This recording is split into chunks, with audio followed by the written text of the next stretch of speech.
I think your mission in talking to investors should be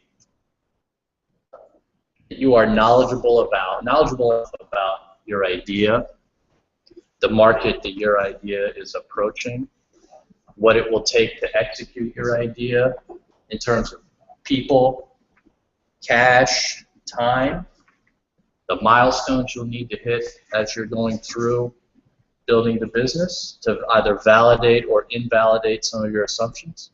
Your goal should be able to engage in a conversation using a 15-page PowerPoint deck to do that with somebody like me. Okay, that's the goal. If you can do that, then you know the business you imagine extremely well, right? If you can't do that, then you're learning things about your business as you present and talk about it, and that's a good thing too. But the goal has to be that you can use a PowerPoint deck to get somebody informed enough about the business you want to build that they are either intrigued enough to dive deeply into something like this, or will partner with you to explore the areas that they want to push more deeply into. Right?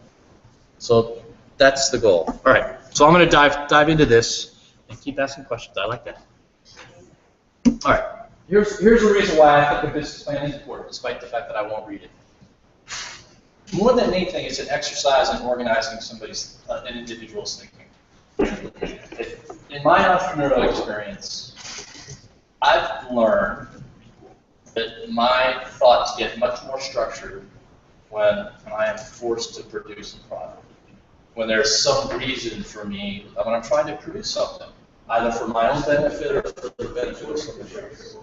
And structured thinking about the business that you want to create goes up. The benefit is you know where the strengths are of the idea, and you know where the weaknesses and challenges are. And until you put yourself in a position to assess those aspects of what you're doing and be honest with yourself about where the opportunity exists and where maybe it doesn't, then you haven't really thought deeply enough. So to me, the use in creating a business plan is to organize one's thinking. And I throw out the carpenter's rule because I think a too often committed challenge, mistake, is for somebody to have an idea and begin to chase it. Now, I am all for rapid iteration. I am all for going after the brass ring and trying to grab it. I am also all for thinking about what happens in the process of trying to grab that ring and sort of trying to anticipate what's around that turn and trying to prioritize the elements that are critical to learn early from the elements that you can figure out as the time goes on. And the best way, I think, to structure your thinking about those aspects of the business you want to build is to do something like this, is to do the thinking necessary to produce a document like that. Here's the most important reason to do the thinking. As part of going through this, with a little luck, if it's a bad idea, for whatever reason, you'll figure out that it's a bad idea.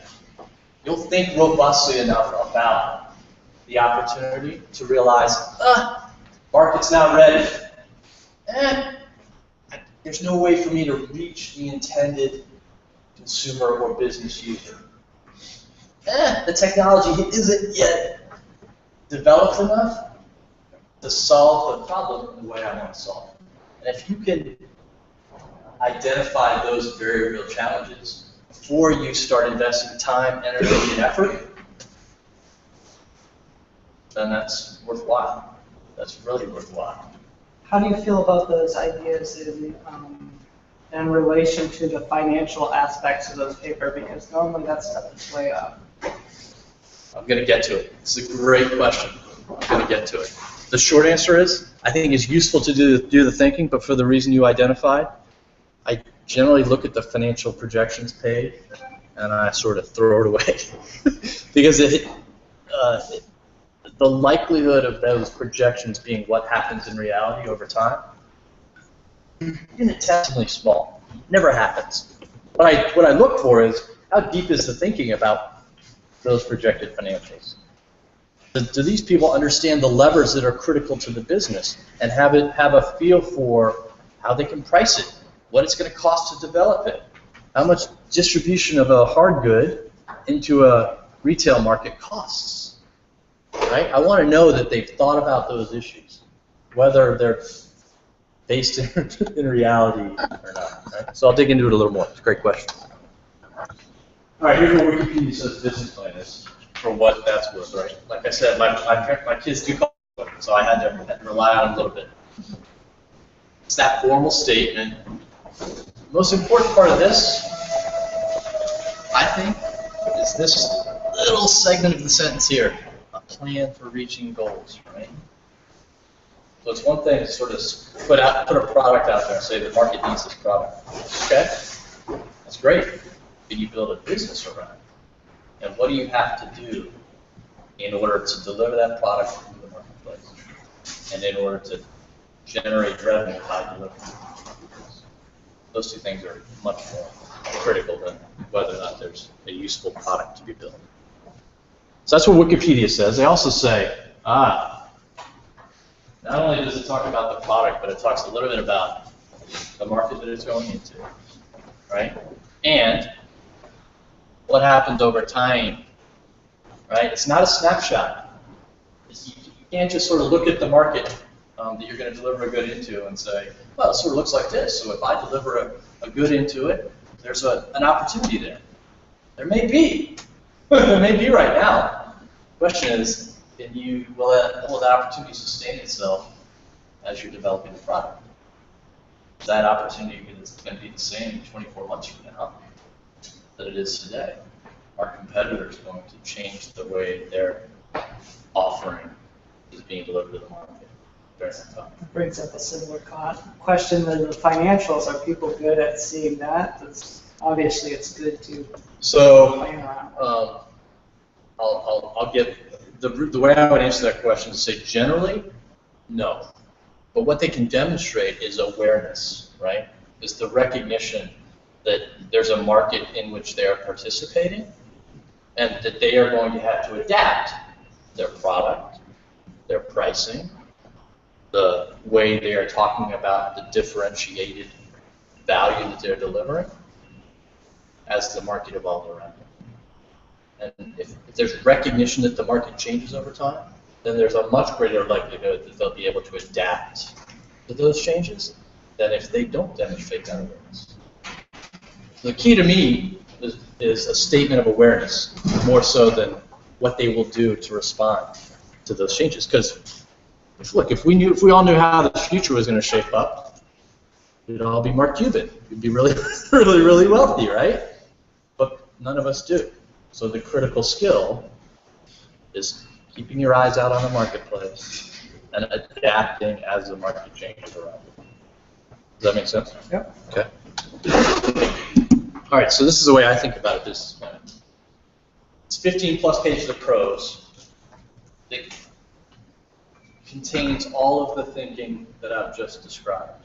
It's an outlet for that consideration. And there are different elements that I think it has to cover, and if you took a quick spin through that, you probably saw some of them. But I'd love to hear sort of the critical elements that a business plan needs to cover from your perspective. I'll start with one. The first one to me is the identification of a problem. Like, tell me the reason that this business needs to exist. What problem is it going to solve, and for whom? And if you can't drill down into that and describe that effectively, then I'm not sure any of the rest of it matters, right? The purpose. The purpose of the plan. Waiting for that. No, the purpose of the company. That is one part of the purpose of the company, probably the core part of it, right? So yes. Here, I'll dive into it. You can see. So you got to define what the problem is. Let's talk about what's out there in the market? What's the current set of, and then who's the competition? What's the current set of products or services that your end user or customer are using to solve this problem today? Right? And how is yours different from the ways being solved today? Your solution. And that gets into how you describe the product and services you're delivering. Differentiation is the marketing and sales approach. So we're going to talk about this product in a unique and different way, and we're going to use a set of channels to do it, and to reach the customers that we think need this service. In a case where you're manufacturing, delivering a product or service, how is it that you're going to do that? Right? Describe for me, as tightly as possible and in as much detail as possible, how it is that you're going to create not just the first version of this product, which will either validate or invalidate your ideas, but also at scale, right? So how does your approach to creating that product or service different when you're creating 100,000 of them a month versus when you're creating the first one? Yeah. It's interesting that you have product/service. Yeah. Is it, while it's worthwhile to do a business plan for a service business, is it of any use to think you're going to get any kind of investment if it's a service-only business? So there are plenty of investments made in service businesses every month. No doubt about it. I think services businesses have different characteristics that can be more challenging. I mean, they're generally not as high margin as most technology products are, as an example, right? But I also think that you can differentiate yourself really effectively and consistently in the services business. So I call it out because I think that you can build meaningful and useful services businesses because the world is, there are plenty of them and there are more every day.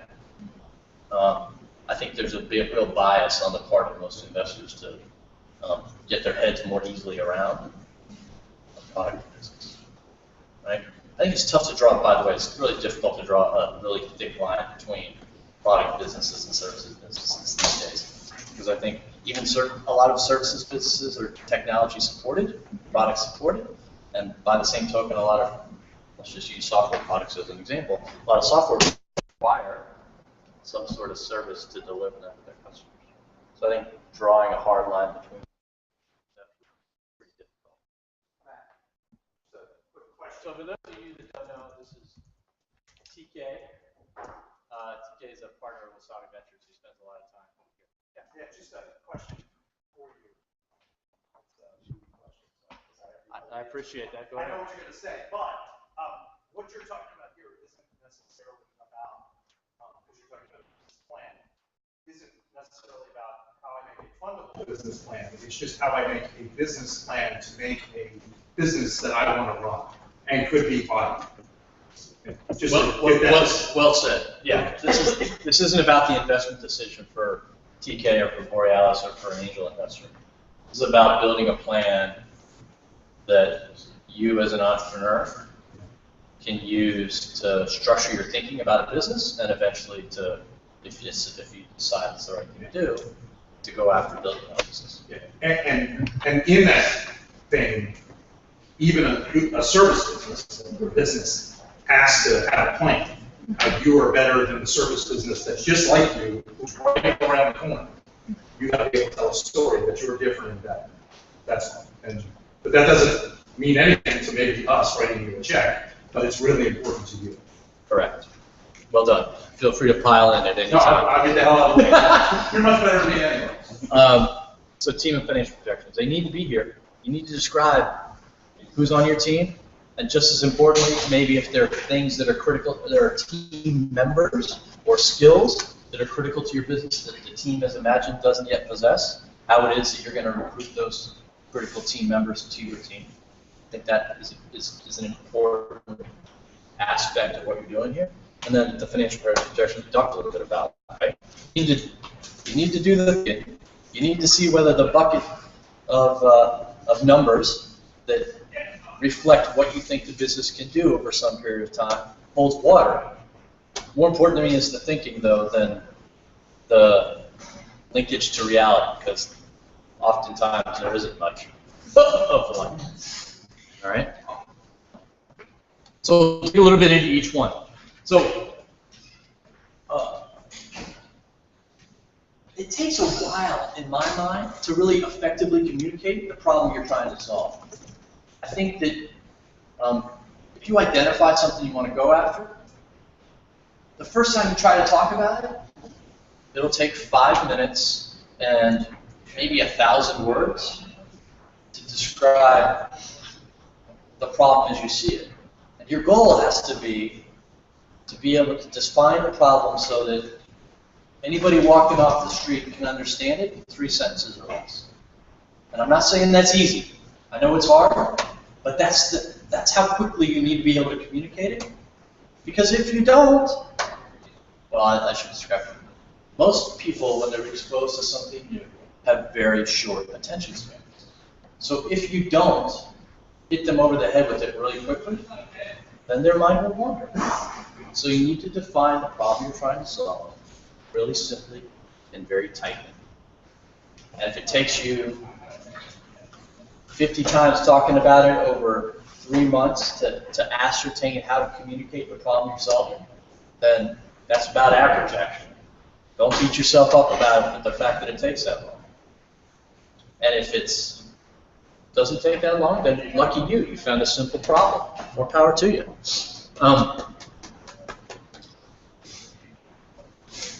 I think that many times, and this is germane really to what TK just said, when we're looking at possible investments, we want to know the problem's a big problem. There are plenty of great businesses that solve relatively small niche problems, or problems that don't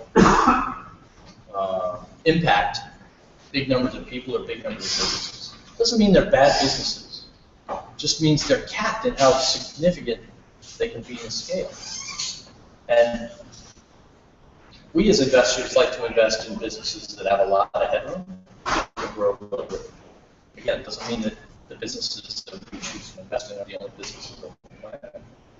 I happily acknowledge that there are a vast majority of businesses out there that wouldn't be interesting to us, but are great businesses. They're sustainable. You can protect them, right? We should go after businesses. Just be realistic, though, about what investors like me might think about. Okay? All right. That sort of gets into this. I think the 2 key points here are the following. First, think really deeply about who your solution is going to serve and what their willingness to compensate you for your solution will be. Right? So, case in point, did you know that the Google AdWords around mesothelioma are the most expensive on a per-click basis that exists? Why? Why? Because the lawyers that buy them are attracting clicks from people that suffer from that disease. And the lawsuits that those individuals can be a part of are tens of millions, if not hundreds of $1 million lawsuits. Right? So that is a massive, massive, massive market. I'm not advocating for the lawyers that are participating in it. I'm just stating that they have a pretty good understanding of what their critical costs are going to be, the cost to acquire new participants in their lawsuit, versus what the potential return for them is. They've thought pretty hard about this. And I would encourage you, as you think about your idea, to do the same. To think about who it is that you can deliver your product or service to, and what it is that they're willing to pay for. I think too often, and the second thing I want to say was about competition, right? I've probably met, so why is it important?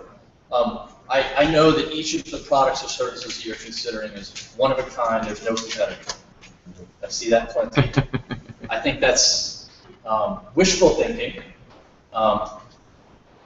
You may conclude that that is in fact true, and if you do, good. But I would prefer if you did it, that you concluded it was true after surveying the landscape 360 degrees completely, and assessing not only where those competitors stand today, but where they're likely to go in the future. Okay? That last part's really important.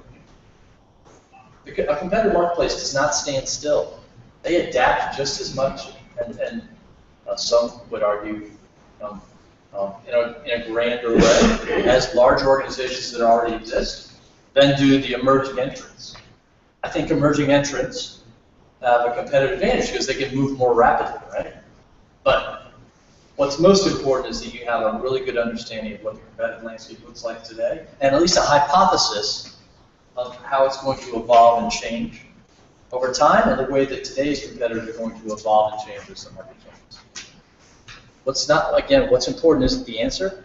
What's important is an intelligent assessment. I feel like I of laugh that. when people say they don't have competition because you're at least competing for people's attention in such a noisy world. Correct. You would be shocked how many times I hear, we're going to build the greatest egg boiler ever. There's nobody that competes in boiling these eggs. Bad example, but you understand my point. Maybe half the people I interact with. It's a big number. But the analysis is what you can get via, mostly free good enough, or do you advocate going into more, where you have to get a subscription for, Um, or borrow someone's subscription? I don't know if you're, yeah. So Michelle would tell you I'm probably the cheapest guy she knows. So I don't advocate for spending anywhere where you can choose not to within the law. Right? I mean, copyrighted material is a tough place to acquire rights to without paying for it. I think in some cases you can find equally intelligent analysis of opportunities as the paid solution, as the paid provider for cheap. I was about to say free, but cheap. Mm-hmm. It depends on market. So there are different market analysts that focus on different markets, and I think figuring out who those are is a useful exercise. Doesn't take much time to do. Maybe more difficult is finding ways to acquire their analysis that don't involve paying them directly for it.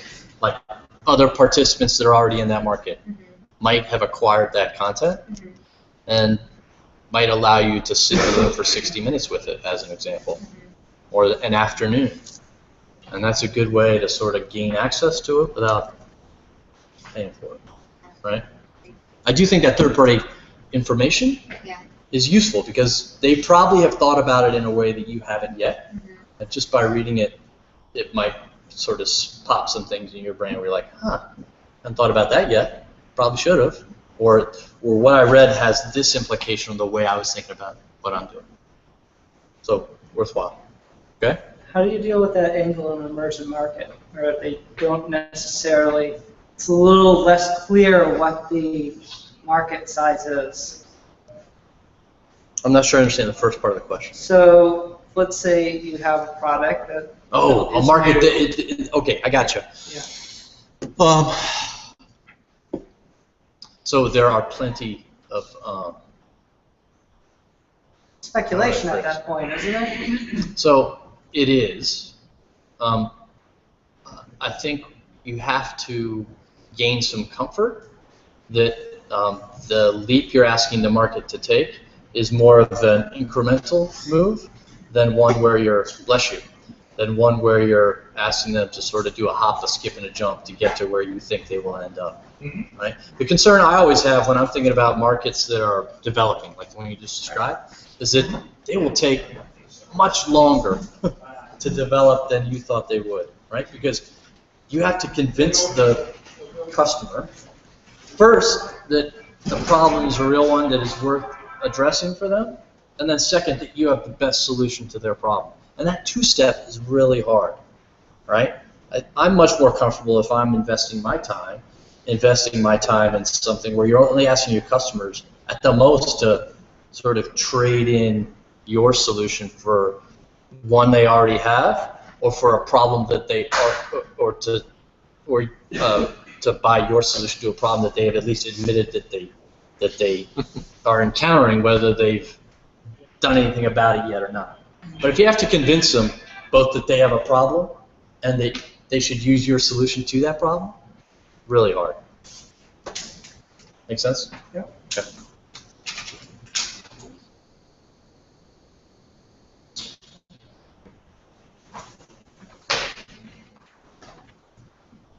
So I'll just focus on one bullet point here because I think the first two are pretty easy to understand. What I'm trying to talk about here is that as you describe or define the product or service you want to deliver, you should be able to identify the sort of critical elements of it. If there's new technology that has to be developed, if there are relationships in distribution that have to be created in order to reach customers, if there is a services organization that the delivery of this product is going to be dependent on. So the business plan is going to define this whole scope of activities that you're going to have to participate in, but there's probably 3 or 4 or 5 of them that if you fail on any one of the 3 or 4 or 5, none of the rest of that scope of activity will matter, right? And likewise, if you do those 3 or 4 or 5 things better than anybody else on the planet, then you're probably creating some advantage that's going to last for a long time. So it's very particular to the business or service that you're imagining creating, but it's also super important to take a step back periodically and do 2 things. 1, make sure you've identified those things properly, and 2, confirm that you're investing the lion's share of your time and energy focused on those 3 or 4 or 5 things. It really is that prioritization is it's a very difficult skill to learn, but when you learn it and you start to apply it as a filter, it makes you much more realistic about what you can do, what's possible, and maybe where you might fall down for whatever reason it's not going to work.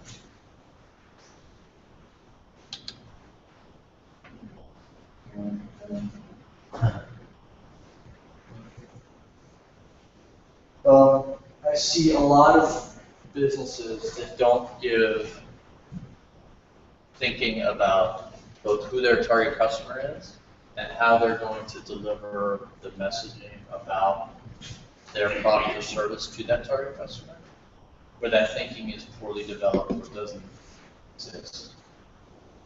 So I spend a lot of time with technologists. Technologists aren't necessarily known for being market aware, right? Especially, don't take this the wrong way, Josh, especially coders. I mean, coders, they're really good at creating code, and they can use that code to create products, but it's the rare coder, I use that word loosely, it's the rare coder that is savvy enough to recognize, well, yeah, I can create those 700,000 lines of code needed to create what we just asked for, but once I build it, it's not going to solve the problem in the marketplace, so why would I waste my time?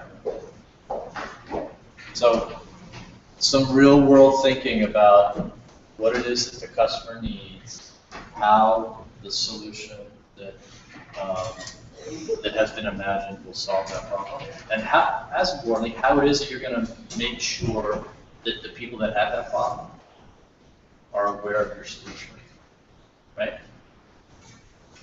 Not easy, but it's something that gets short shrift more often than not. Repeat that. So what I see many times is a technology that's created that solves a problem. Okay? Interesting. useful, but nobody hears about it, right? So it sort of sits in this vacuum, in this box. It's in the marketplace, but nobody knows that it exists. You have an interesting product or service, but you don't have any customers. So I think a lot of business ideas fall down on that next leg, that next link in the chain. Okay, how are we going to tell people what we have? Back to the point I made earlier. How are we going to make sure they recognize that the problem that we've identified is a real problem? And where are we going to find those folks that possess this problem?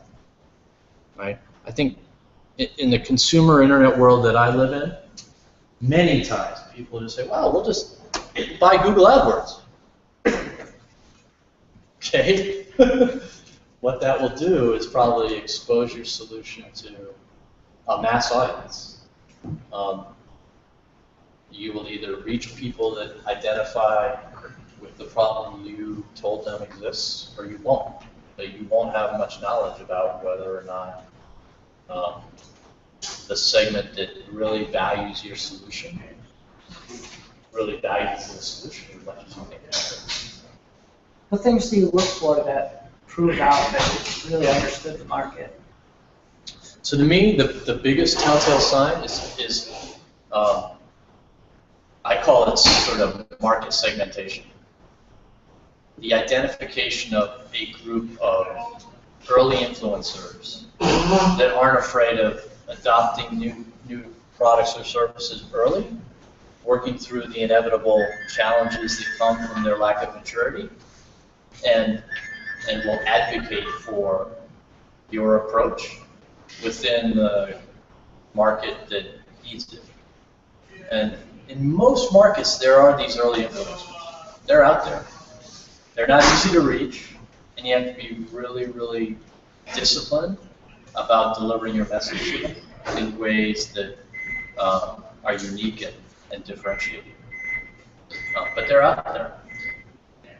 I just want to add something from the programmer's Yeah. perspective. So aside from the startups I've worked on, I've done as a consultant 3 different products for other startups where they've hired me to build a main product out. All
Really well that they're competitors that never emerge.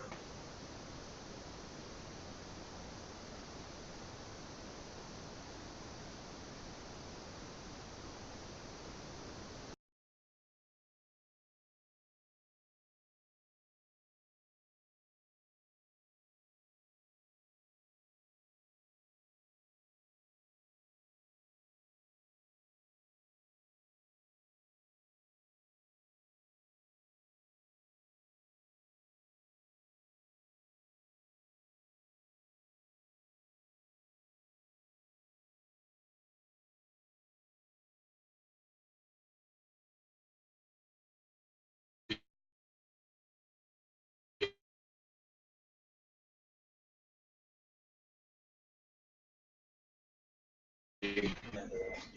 That's part one. Part two, hopefully, is you can look back on your history, your personal or your team history, and say, look, I've been there before. This is not my first rodeo. This is not our first rodeo. All we're doing is applying that skill set in a market we know pretty well with a different with a service or product that doesn't exist today. That's plausible and believable. Yeah. What's a working prototype worth to you?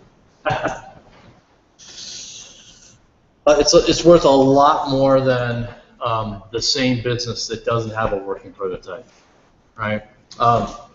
And this gets back to what I said I would get to later. Define working. Something you can play with, something that does you say it. Yeah, it doesn't have to be pretty or ready to go to market, but it does have to demonstrate that the problem that you have solved the problem that you think needs to be solved, right? Even if it's not glossy and pretty and as small as it can or should be, or can be manufactured repeatably if it's a hard good, right? So the point Josh was making earlier about people spending too much too soon generally applies because they're trying to create an MVP, which is actually robust, mature, and maybe ready to manufacture. You can spend a lot of money doing that. I don't necessarily think that's the best and most effective way to spend early dollars in a business, because what you want to do is get your service or product to a point where you can demonstrate that it solves a problem. And if you get it to that point, then the leap of faith beyond it, right, that you can do it smaller, in a better package, with more features, becomes a lot more believable. If instead you come to me 18 months in with a very well packaged solution, then, well, you probably won't get there because you'll spend too much money and time to do it, right? So Simplify the scaling problems out of the equation. So build a very inexpensive, minimally viable product that solves the problem, and then walk me down the path which shows how you will take incremental investment to take that first version of the product to a second version that is delivered to a broader but still small demonstration market, to a third version that's ready. Walk me through that path of how the dollar goes. And that's the sort of thinking that I think this business planning process should encourage, right, for you to do that thing. The team it's a big part, I think, of what you need to message here. At the end of the day, you need to know that you have all of the capabilities, or you've identified the capabilities that you don't have to execute your plan. Very easy to do, very difficult to actually deliver. And I think it requires you to be sort of unemotional about the capabilities of the people that you're kicking this idea around with, and realistic about the skills you need to execute. So you have essentially a few founders, Yep. and maybe they're two coders or something like that. They're putting together a product, Yep. and so then they put together their, our dream team has these skill sets, and we fill a third of them, but we don't have any money to pay anybody to do the other things, so we'll also fill the other 2/3 of them just not as well. Mm-hmm. So then what? Because then how do you make that leap that says, I need a, tier 1 marketing talent? So there are a couple of dimensions to that question. I think the first dimension is, look, you do what you can with what you have, and you do it as well as you can, right? you use that, the accomplishments of that narrowly focused and skilled team, to attract people to fill the gap that you have. Now, so that's one dimension. The other is one of money. Getting businesses started requires those that are going to be part of the team to make sacrifices. And if people are willing to make financial sacrifices to help get a business off the ground, then that says a lot about them and their commitment to the idea and the cause. If they aren't, then it says a lot about them also, right? So to me, people that are willing to, that recognize that sacrifices, especially in the in the formative stages of the business, are necessary and are willing to make them themselves, that's a tremendous validation for an idea or an opportunity, right? Because they're giving up something they need in order to be part of it.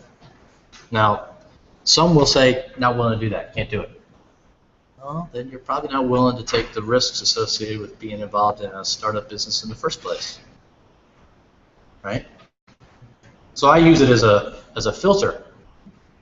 Say, I need you to link arms with me in this way, and if you aren't willing to do it for a bunch of reasons that are probably justified in your mind, that's fine. No skin off my back. If you are, well, then let's talk. So easier conversation to talk about than to actually have, but absent, somebody pouring money into your bank account is probably what I think you end up having to do. Oh, yeah. So TK, I did steal the slide from you. Thank you. I was going to say. Yeah, you like I noticed the bullet. So TK used it with respect to we ran a pitch camp for some nonprofits in the state, and we talk about the ways they should describe their team members. And look,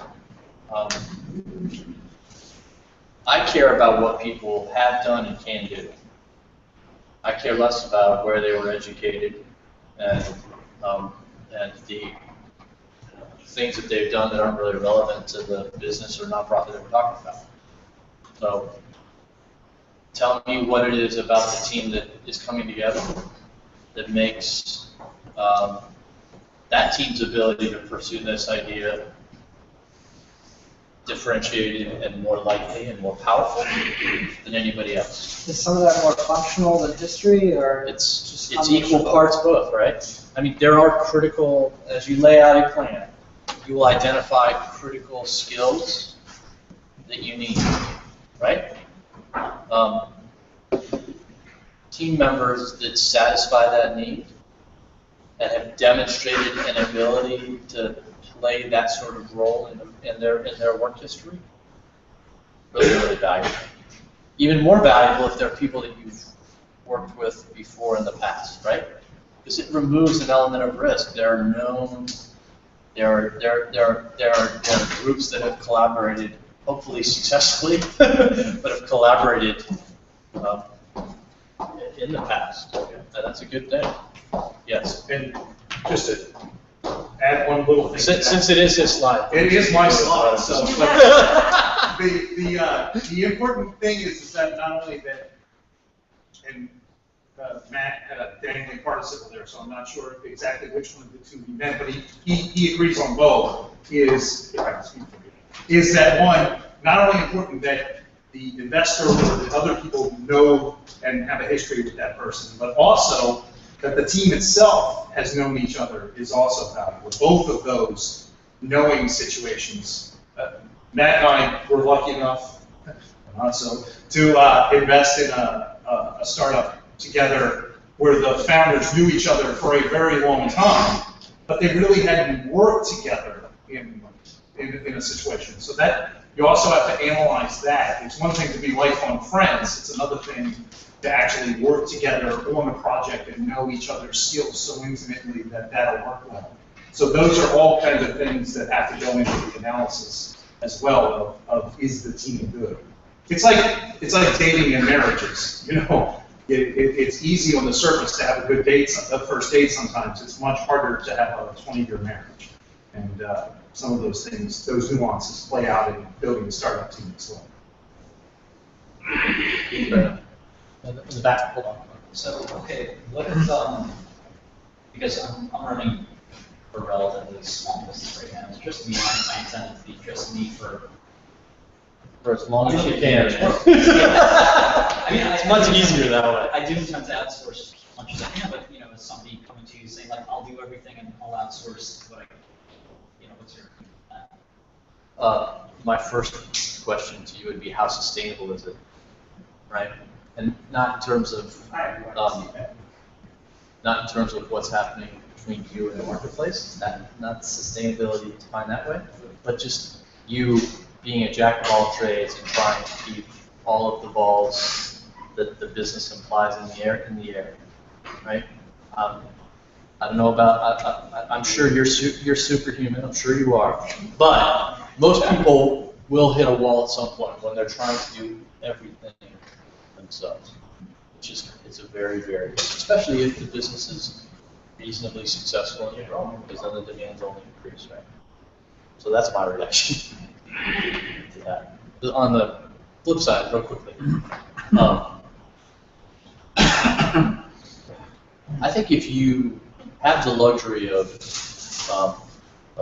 being self-reliant in that way, then and you feel like you can create a sustainable business and occupy a meaningful niche in it on your own, it reduces the degree of difficulty meaningfully, right?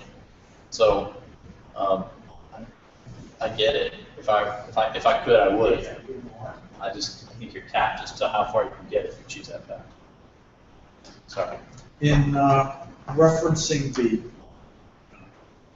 the characters, the people in the business, the key principles of the business plan. Yeah. Is there room to make a statement about character or what gives them the burn in this process, without it making it look like a political candidate? Yeah. I find that those sorts of stories in that context are much better communicated verbally, and even better in person than in writing. Like when I sit across the room, a table from somebody, and they can't be contained to sitting in a chair because they're so excited about the opportunity and what the opportunity involves. That's tough to forget. That's easy to latch onto, and it's very difficult to communicate that sort of passion and commitment on paper, right? So in my mind, it's an asset, right? When messaged properly, it's an asset. Does that make sense? Yeah, I guess it also is dependent on certainly the area that you're, the problem you're trying to solve. I come from medical issues. Yeah. And certainly if a guy says, I'm developing an Ebola virus vaccine. Yeah. And he says, in his statement, I spent 10 years in Papua New Guinea. Yeah. Then your eyes open up when you're reading this plan. Correct. Yeah. So the context.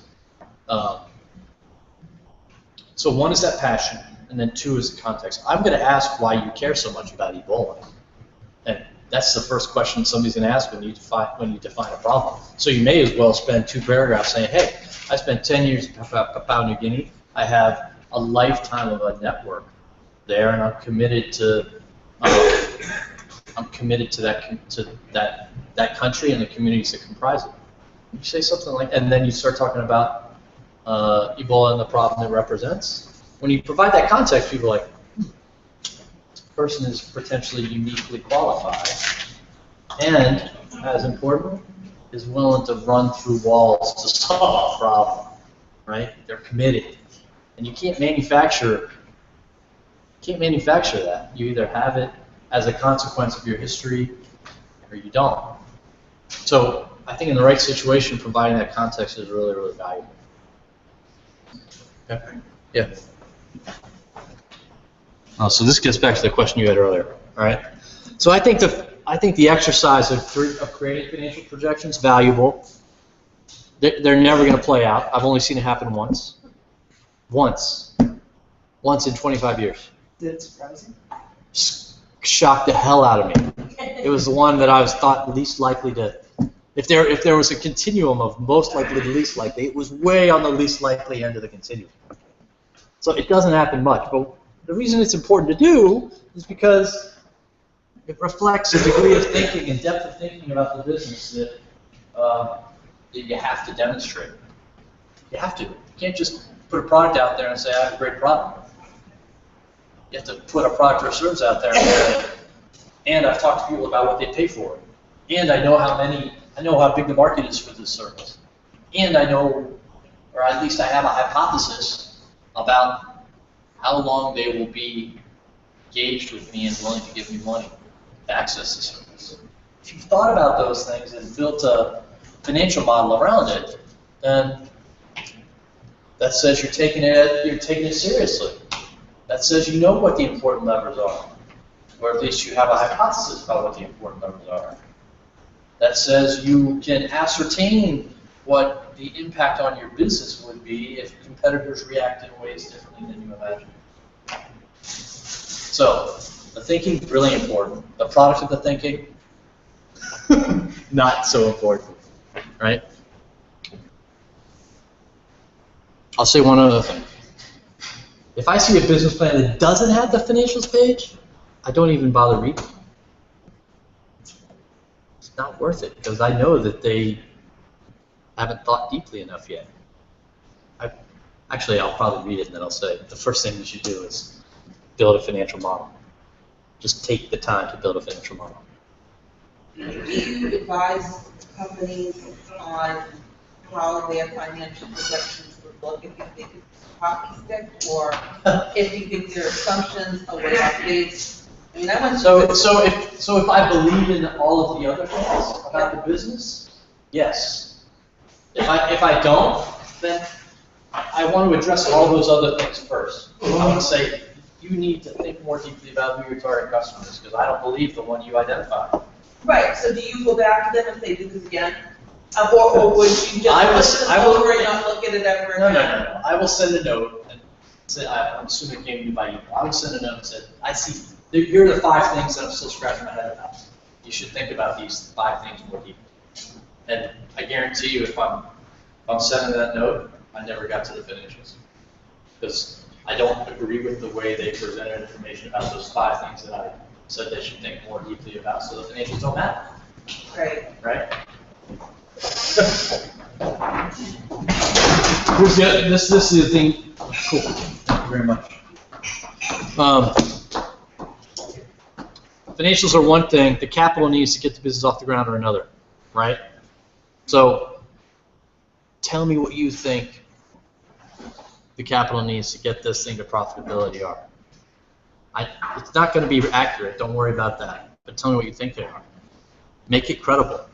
Don't tell me you're going to get to profitability on, if you're a technology business, a high-tech software business, on an investment of $250,000. It just doesn't happen.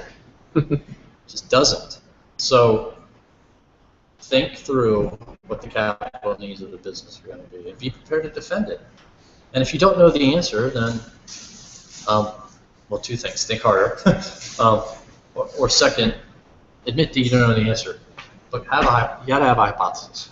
You have to say, $5 million is going to allow me to run for 24 months to build a team of 20 technologists, to get my first product into market, and to have identified 50 early customers.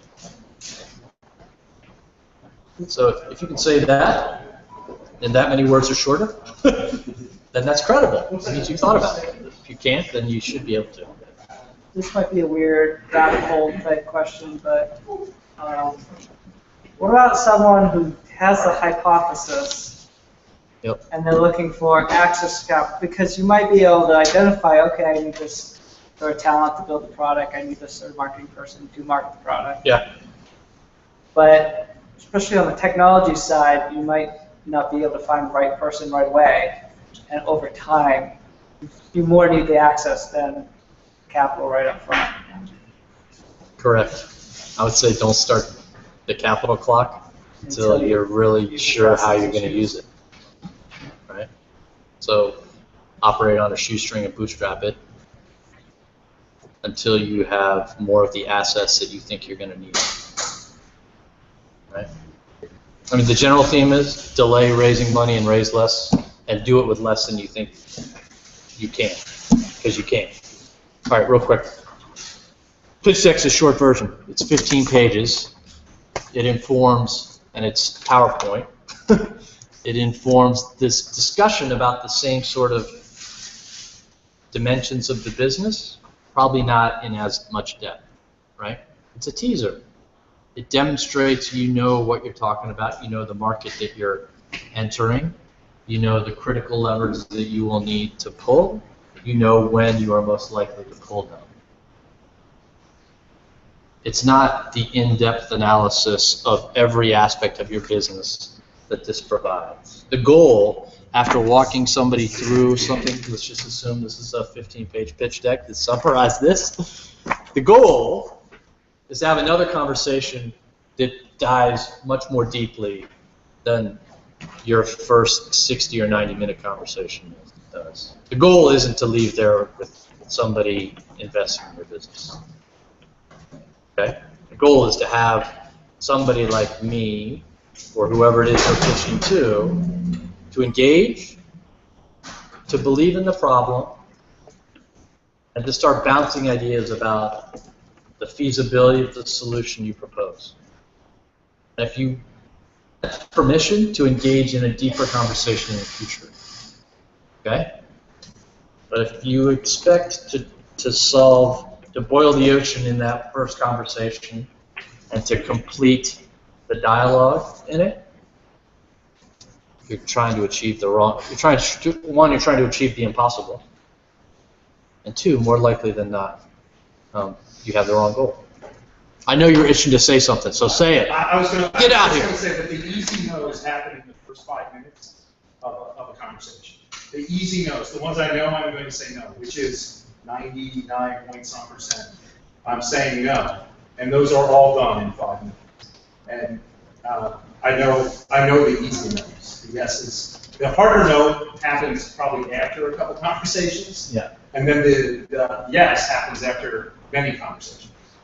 That's just kind of how the flow works. How does the easy no sound? I know. Depends on who's delivering them. If he's delivering them, Yeah. he'll look at you and be like, no, not going to happen, and here's the long list of reasons why. If it were me, I'd say, well, maybe you should rethink your ideas. Yeah. You have issues around these specific aspects of your plan. I'd love to be a sounding board as you think through them, but I think it's a little premature for us to be talking about investment. And it sounded all good. Did it? You left that call. You left that meeting with a chance of hope. And I let you know that in your current form you have no. Oh, so let me just clarify. If I think it's a shitty idea, excuse the language, I'll say no. But if there's hope, Okay. then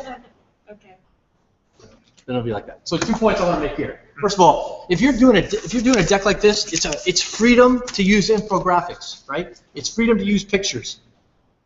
So use them, because pictures communicate a lot more than what I've used here, which is words. Use the medium to your benefit, right? So think about that. And the second, if it's really good, if it's a really good deck, right? High level, explains the problem, accomplishes all the things that this does, but at a high level, somebody can send that on to a colleague, and they'll get as much out of consuming it as if they were in the room themselves. So turn the table around and think about it from whoever it is that you're using it to communicate to.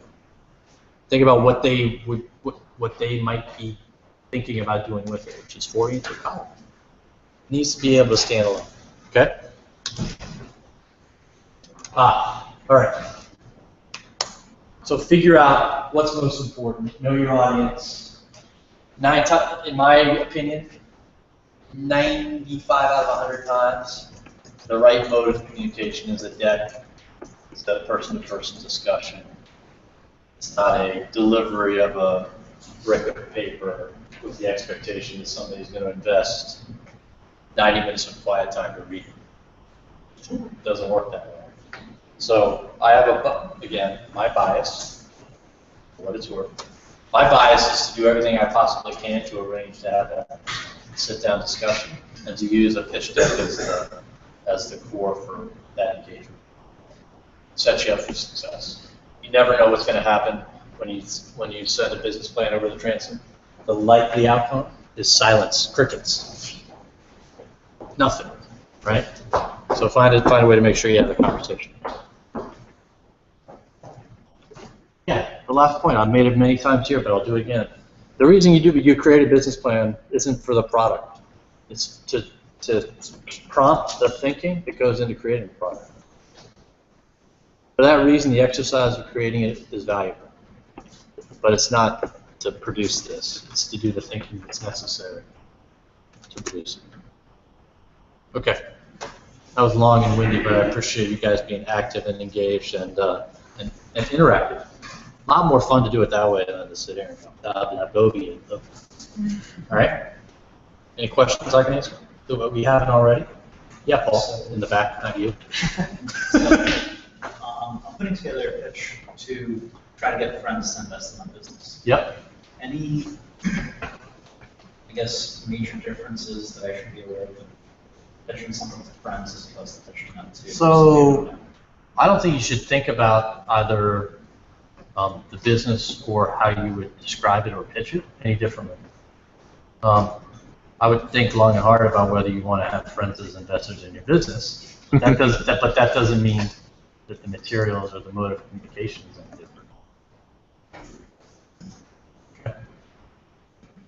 Yeah, Steve. Hi. So I saw that in the business plan you outlined a specific order for the components. Is there like a standard order, or you kind of give creative freedom to mix and match? And specifically, I think for the team page, Yeah. you had it like 7 out of 8. Yeah. So first of all, I didn't intend. The order was unintentional. How's that sound?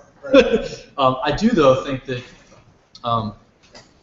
to motivate people to dive deeper, you need to clearly communicate the problem you're trying to solve and your solution to it right up front. Because if neither of those things pique people's interests, then they won't, nor they shouldn't continue onward. If they do, then they should and will. In some businesses, team is a critical part of the message you're delivering. Not all, but a fair number of them. And I tend to think that presenting team is early in those situations makes a lot of sense. But I don't think there's any sort of menu formula for the order in which the information should be presented.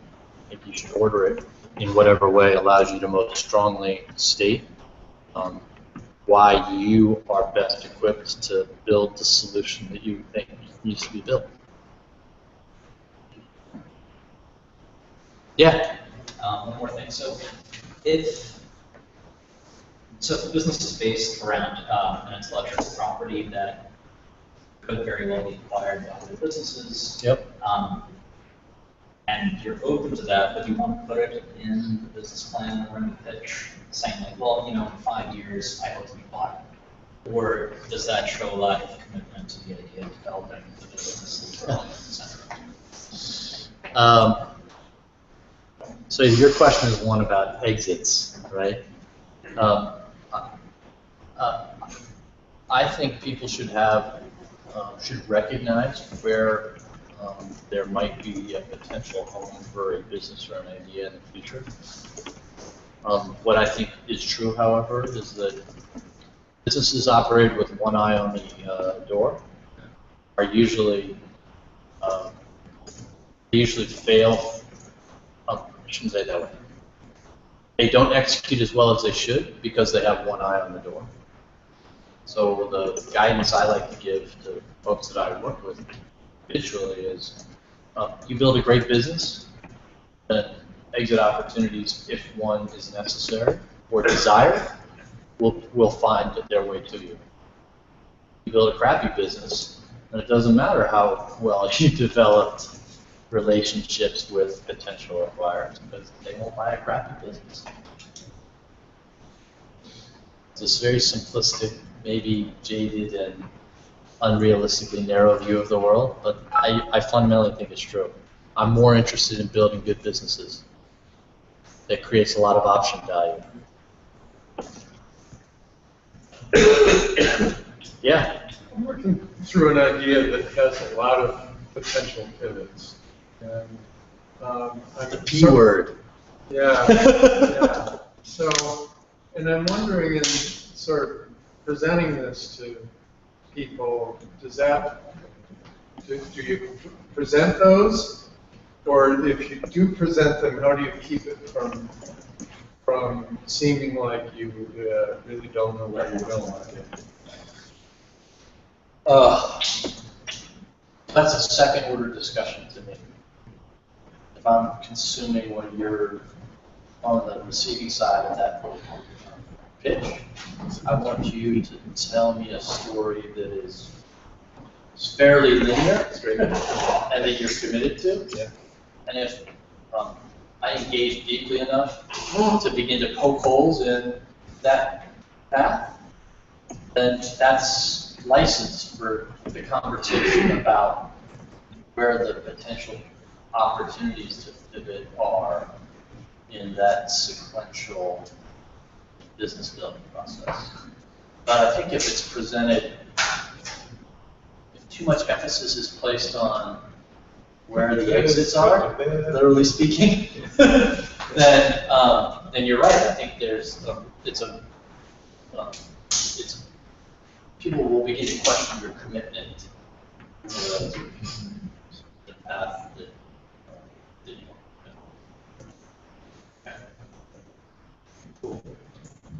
This has been longer than I think any of you would have hoped. But hopefully it was useful, and I know I speak for TK, as I often do. We're both around here fairly often, him more than me. But to the extent we can be sounding boards and useful resources for any of you as you're thinking about the ideas we're exploring, don't hesitate to track us down and use us that way. It's what we do for fun, so we're always pleased to engage in a new idea. Okay? Cool. Thank you.